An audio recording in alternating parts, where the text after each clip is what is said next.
Please accept this formal letter as official notification that I am resigning from my teaching position, effective immediately. This educator actually enjoys the core work. They still value live technical demonstrations, coaching through mistakes, and watching a skill click for a beginner. If the satisfaction of educating is still there, why are they finalizing a document to leave it all behind? The industry default for this situation is to assume the instructor is burned out. We assume they simply hit a wall and lost interest in the classroom. But burnout is a broad, convenient label. It often masks a much more specific and manageable reality about the work environment. The tragedy isn't losing their passion. It's walking away because they are exhausted by a broken environment, not because they are finished with the profession. To find the real problem, we have to look past the general feeling of exhaustion and find the specific friction point. True burnout is characterized by a complete loss of interest in the craft of barbering or cosmetology itself. Most burnout in schools is actually role overload, an instructor carrying administrative burnings or disciplinary tasks that aren't actually their job. Then there are the environmental factors, weak systems and lack of leadership support that leave the educator feeling isolated. When these variables aren't managed, they pile up. Eventually, the weight of a bad schedule or a lack of support feels indistinguishable from a hatred for teaching. If we misidentify a boundary problem as a lack of passion, we end up quitting a career we actually still love.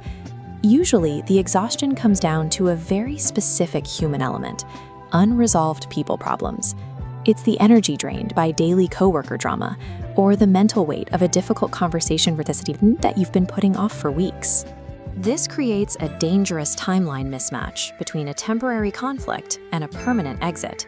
A difficult student is in your classroom for a few months, but resigning means walking away from years of seniority and decades of potential experience. It is easy to give a temporary situation authority over your long-term livelihood. If you quit because of a coworker who might leave next year, you're the one paying the permanent price for their behavior.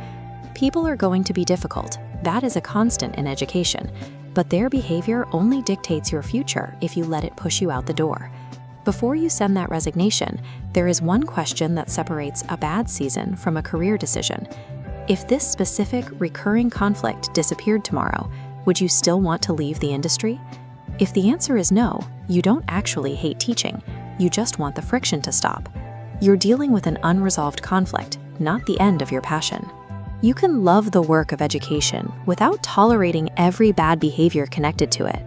Longevity in this industry is built on boundaries. It requires the willingness to have early, honest conversations and to stop carrying responsibilities that belong to other people. This work is bigger than any one student or administration. It is a craft passed down through thousands of educators facing these same moments. Our instructor deletes the letter. Instead of quitting, they set a meeting to address the behavior they've been tolerating. Get clear about exactly what you are tired of. Set the boundary, protect your purpose, and do not confuse being tired with being finished.